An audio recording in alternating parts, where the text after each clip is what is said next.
احکام خداوندی کو علی اعلان پامال کیا جا رہا ہے، سنت نبوی صلی اللہ علیہ وسلم پر ڈاکہ ڈالا جا رہا ہے، اسلامی تعلیمات کے ساتھ مذاق اڑایا جا رہا ہے، قرآن کے ساتھ کھلواڑ کیا جا رہا ہے، سنتوں کا جنازہ نکالا جا رہا ہے۔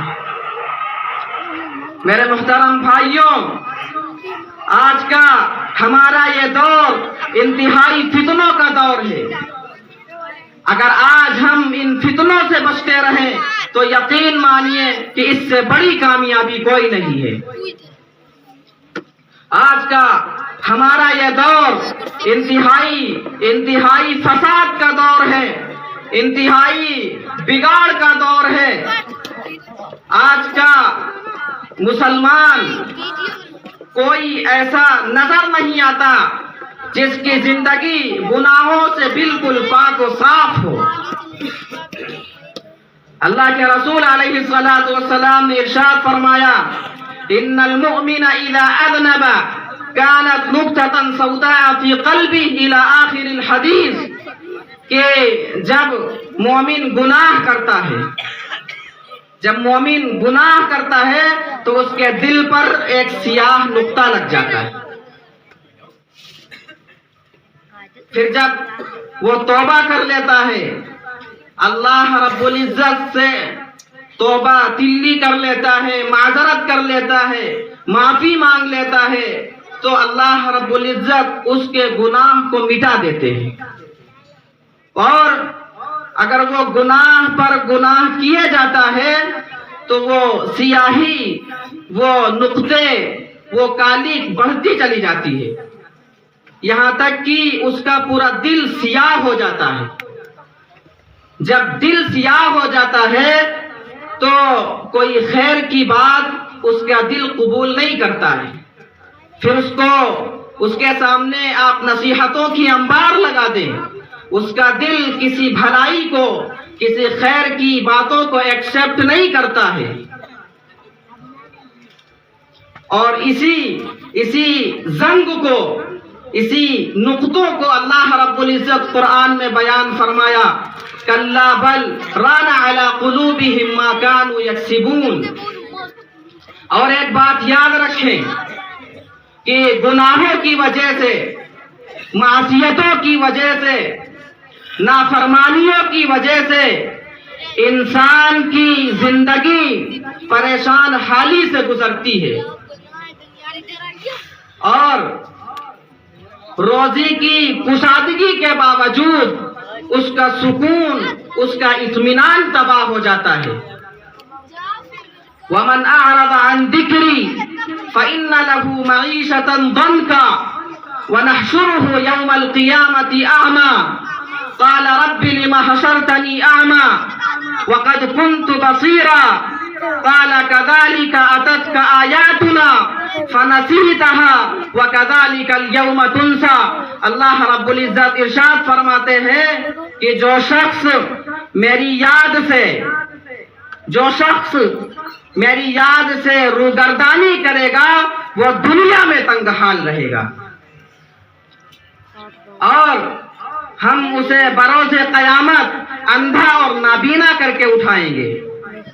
قال رب لم حشرتنی اعمی، وہ اللہ رب العزت کے سامنے فریاد کرے گا، کہے گا کہ اللہ تو نے مجھے اندھا اور نابینا بنا کر کے اٹھایا ہے۔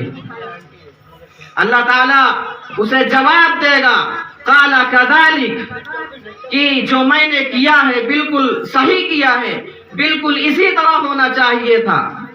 اتت کا آیاتنا، تمہارے پاس ہماری آیتیں آئی تھی، تمہارے پاس ڈرانے والا، دھمکانے والا، خوشخبریاں سنانے والا بھی آیا، لیکن تم نے ایک بھی نہیں سنی، سب کی انسنی کر دی۔ وَكَذَلِكَ الْيَوْمَ تُنْسَى، لہذا آج تمہیں بھی اسی طرح بھلا دیا جائے گا۔ اور گناہوں کی وجہ سے، معصیتوں کی وجہ سے، نافرمانیوں کی وجہ سے موجودہ نعمتیں چھن جاتی ہیں اور آنے والی نعمتیں روک لی جاتی ہیں۔ اللہ رب العزت کا ارشاد ہے وَقُلْنَا يَا آدَمُ اسْكُنْ أَنْتَ وَزَوْجُكَ الْجَنَّةَ وَكُلَا مِنْهَا رَغَدًا حَيْثُ شِئْتُمَا وَلَا تَقْرَبَا هَٰذِهِ الشَّجَرَةَ فَتَكُونَا مِنَ الظَّالِمِينَ۔ اللہ رب العزت نے حضرت آدم علیہ نبینا علیہ السلام سے کہا کہ اے آدم، تم اور تمہاری بیوی جنت میں رہو اور جہاں سے تمہارا دل کرے وہاں سے کھاؤ پیو، لیکن اس درخت کے قریب نہ جانا۔ پھر شیطان نے ان کو لغزش میں مبتلا کر دیا اور انہیں اس نعمت عظمیٰ سے یعنی جنت سے نکلوا دیا جس میں وہ تھے۔